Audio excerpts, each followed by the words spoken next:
accentuating our ignorance of the magnitude of waste.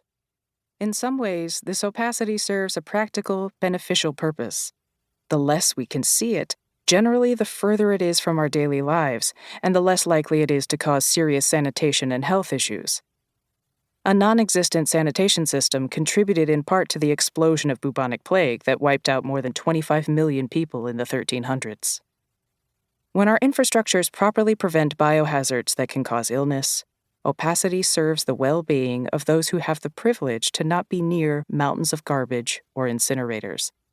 There are many, many populations throughout the United States and other wealthy countries that don't have the benefit of distance from trash and its hazards. I will delve more into environmental racism and the inequity around waste disposal later in the book.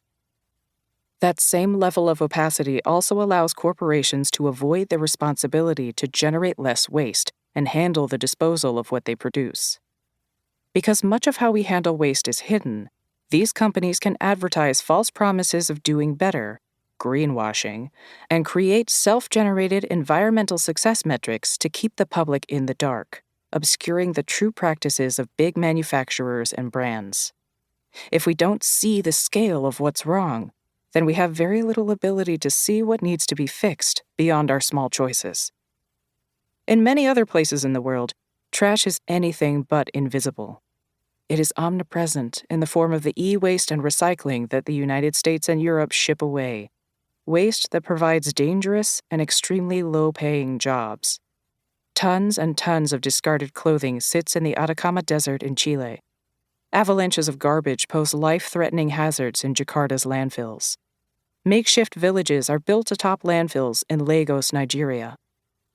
The truth is there are many different facets to trash: what it's made up of, how it's handled, and who is impacted by it, both on personal and global levels.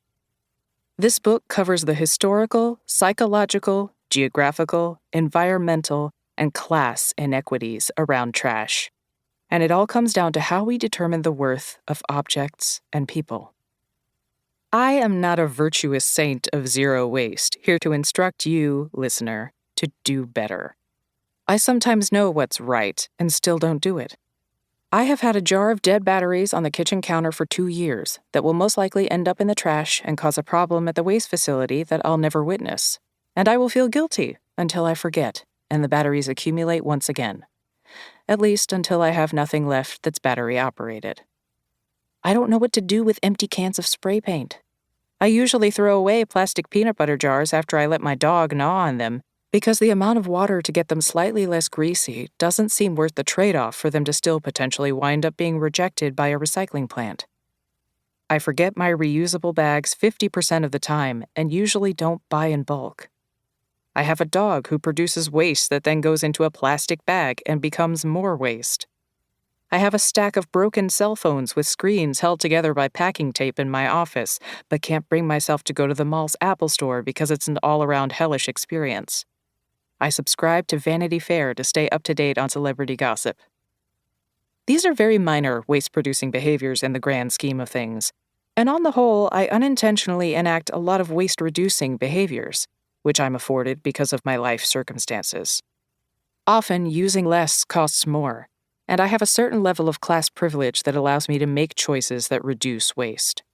I live in a wealthy country, work from home, have access to a range of grocery stores, have the space to compost, drive a relatively efficient car, and have no children. I rarely, if ever, buy new clothes, usually shopping at thrift stores or wearing the same thing for 10 years. I don't get takeout because I am rendered useless by the decision-making involved. Due to where I live and my class, race, and access to infrastructure, I have more choices available than many who must engage in waste production with much less safety and freedom. Trash is inherently and sometimes confusingly imbalanced. The more wealth you have, the more options for wastefulness are at your disposal. Frequently buying new things, traveling, getting takeout, not having to reuse. This is an intentional societal display of power through the culture of disposability. But in the same way that the wealthy have access to buy and dispose of more, the options to buy less are greater as well. The opportunity to grow one's own food as a hobby requires free time. Eco-friendly options